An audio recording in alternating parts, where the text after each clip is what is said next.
Salut, aujourd'hui on va parler d'un monde sans régression ni cultivation, pas de réincarnation, ni de leveling system, ni aucune magie abusive. On va découvrir une histoire qui se distingue totalement des manhwas classiques. On est sur un récit mystérieux qui ne va surtout pas falloir manquer.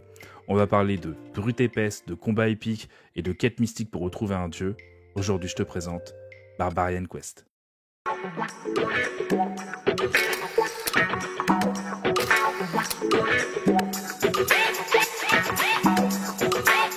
Barbarian Quest, c'est un webtoon fantastique. Pas dans le sens fantastique où on va parler d'isekai, de réincarnation, de leveling system. Non, on est sur l'essence même et l'essence principale d'un manhwa fantastique, un personnage dans un monde imaginaire. Et franchement, si on n'est pas fan de magie ou fantasy, c'est pas un problème, car l'histoire mentionne à peine la magie. Son principal sujet, c'est l'époque médiévale, et plus précisément Ulric. Ulric a grandi et a vécu au-delà d'une chaîne de montagnes, dans une tribu totalement isolée de toute autre civilisation. Dans sa tribu, on croyait qu'après la mort, l'âme traversait la chaîne de montagnes pour vivre de l'autre côté. Tout le monde y croyait, sauf notre personnage principal qui, lui, avait un petit doute et voulait découvrir par lui-même ce qui était vrai ou non. Il a donc décidé de partir personnellement chercher la vérité. Au milieu de son ascension de la montagne, lui et ses amis sont attaqués par des inconnus. Après que ses amis étaient blessés, il leur dit de battre en traître et décide lui-même d'attaquer les assaillants. Ulric se retrouve alors face à une armée d'hommes en tenue qu'il n'avait jamais vue, et leur chef, en armure, décide de l'affronter en combat singulier.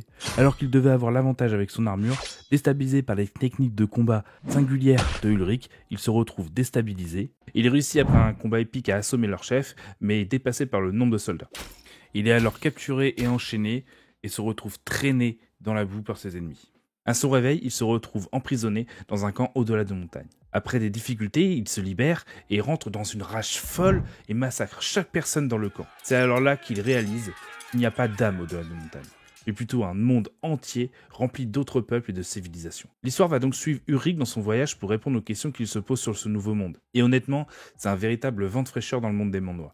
C'est une véritable histoire d'aventure. Et franchement, un des points les mieux et les plus impressionnants dans ce manhwa, c'est l'art magnifique. C'est vraiment un webtoon qui va contenir des planches de très grande qualité et ultra travaillées. Personnellement, j'ai apprécié chaque chapitre et quand Ulric voyageait, j'avais l'impression de voyager pour de vrai. On va le voir progresser au fur et à mesure de l'aventure et au fur et à mesure dans une découverte de ce monde, de ce nouveau monde à travers lui. Et vraiment, ce qui est impressionnant, c'est que on va suivre Ulric dans son voyage, une sorte de voyage initiatique, mais dans une quête qui va se traduire par deux phases principales. Donc, la première, ça va être justement après ce combat épique et cette désillusion, cette découverte de ce nouveau monde qui s'ouvre à lui. Il va découvrir de nouvelles façons de vivre, de nouvelles peuples, de nouvelles façons de parler, de côtoyer, de nouvelles façons de voir le monde.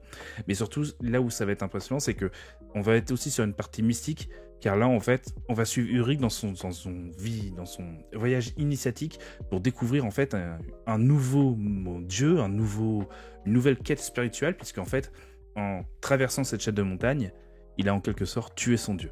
Et donc, maintenant, son but, une de ses quêtes principales, en plus de découvrir ce nouveau monde, ça va être d'essayer de retrouver un sens à sa vie, un sens à sa mort. Et franchement, habituellement, c'est difficile de capturer ça dans un manhwa ou dans un manga, et c'est vraiment compliqué de créer une sorte de sensation de monde, de réalité, et de montrer à quel point un lieu est loin ou proche.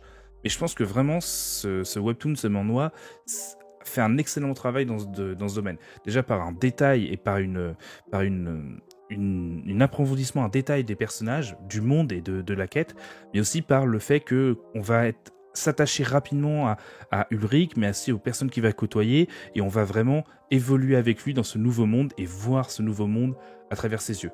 Parce qu'en fait, on est sur un monde totalement inconnu, et la découverte va être transposée par le biais des yeux d'Ulric. Donc voilà, c'est un manhwa qu'il faut vraiment que vous découvriez, parce que rien que pour deux choses, rien que pour l'histoire incroyable qu'elle est, mais surtout pour les dessins magnifiques qu'ils sont, franchement, dans chaque chapitre, il y a au moins une image banger qui sont à couper le souffle. C'était mon avis sur Barbarian Quest. Maintenant, laisse-moi te présenter un second avis. Bon, aujourd'hui, j'ai voulu aller rechercher un peu des avis autres que le mien sur Barbarian Quest, et pour ça, je suis allé sur Anime Planet, qui est un site assez bien fourni et qui me permet d'avoir des avis à peu près construits sur les sur les œuvres que j'ai envie de vous présenter. Et aujourd'hui, j'ai sélectionné 2 commentaires. Donc, le premier, c'est Manga Expert, qui a mis 10 sur 10 sur l'histoire, 10 sur 10 sur l'art, 9,5 sur les caractères. En général, 10 sur 10 sur l'œuvre. La chaîne de montagne du ciel était un lieu de repos pour les âmes, et les vivants n'avaient pas le droit de la traverser. Tout le monde y croyait, mais un jour, Uric, le membre le plus fort de cette tribu, franchit la montagne et découvrit que ce n'était un mensonge. Les humains normaux et civilisés vivaient de l'autre côté de la montagne. Uric décida alors de s'aventurer et de trouver sa propre place sur ces terres inconnues. Ce Mannois est idéal pour les amateurs de combat de l'ère médiévale, comme moi. Et le second avis que j'essaie de pouvoir, en fait, j'essaie de vous trouver peut-être des avis un peu négatifs, mais bon, je ne l'ai pas trouvé, pas beaucoup. Le second que j'ai pu trouver, c'est celui de Ivrej. En substance, son commentaire nous dit « J'en suis qu'au chapitre 27, mais oh my god, j'aime cette histoire de toute ma vie, et c'est tellement bien l'intrigue, l'art, oh my god, l'art est à couper le souffle, on peut voir que l'artiste y a mis toute son âme, la façon dont l'intrigue se mêle au monde me fait ressentir tellement de bonheur, j'aimerais vraiment qu'il y ait plus d'histoires comme celle-là. » Donc, en gros, concrètement, ils sont du même avis que moi, l'histoire est géniale. Merci d'avoir regardé la vidéo. Comme d'habitude, n'hésite pas à liker, partager, commenter, proposer des œuvres et des choses qui peuvent être intéressantes pour moi à commenter ou même à regarder. N'hésite pas à follow la chaîne Twitch ou même à regarder de temps en temps. Je vais peut-être lancer des lives un peu plus régulièrement. J'essaie de reprendre ça et de faire des reacts à des animés. Donc n'hésite pas à m'en conseiller en commentaire. J'ai vraiment une envie de redécouvrir un pan d'une culture que je connais pas du tout. En tout cas, je te remercie d'avoir regardé la vidéo, on se dit à la prochaine, et si tu aimes les personnages badass, je te conseille de regarder cette vidéo. Tchuss!